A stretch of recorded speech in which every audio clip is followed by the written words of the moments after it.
Campaign manager for Hillary Clinton, Robbie Mook. Thank you so much. Thank you. So what's going on? I mean, like, even I don't understand that. I'm completely flummoxed by that interview. I mean, first of all, are they pleased with the openness with the press? I had heard after the pneumonia deal, they all were chastened and they were changing their relationship and trying to be more open with the press. We won't even respond to Aleppo. We won't respond to the no-fly zone. What's going on here? I don't Better know. not to come on. Robbie's been pretty straightforward in past interviews. That was a departure. I'm not sure. I don't know what's going on. Maybe they want to wait till the debate to reveal something new, but we're just asking about the most basics of perhaps the most important national security crisis facing the country. Especially if you're critical of as Katie, you brought up. I mean, if you're going to be critical of the other side I think this is the problem that we've been having on the campaign trail for some time now. It's when you ask Donald Trump or his campaign a question about policy, they pivot to Hillary Clinton having no policy.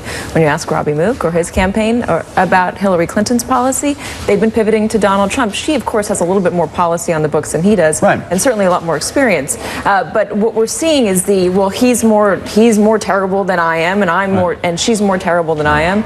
And there's not a good reason for voters who are on the fence to choose one candidate over the other. Right, but the campaign manager should be able to talk about Aleppo. Especially on a strong point where Hillary Clinton has actually been more proactive when it comes to foreign policy and her views on Syria and how to address it. So this just sort of plays right into Donald Trump's hand. Yeah, you wonder if Donald Trump has left her flat-footed with this idea that what your policies and President Obama's policies and their actions in the Middle East have left a vacuum for ISIS to flourish. And you wonder if they're trying to find a way to combat that message, because it's an effective message. If you look and you're watching the beheadings overseas and you're reading about all the horrible things that are happening over there, and then you're worried about what's going to potentially happen here. I'm going to assume, probably incorrectly, that Robbie refused to answer the questions or be specific in an answer because the Clinton campaign doesn't want to create any sense of separation from President Obama's administration and his handling of Syria at this point. They don't want to do that. Even the no-fly zone. I agree. Which she's already said she supports. I agree, but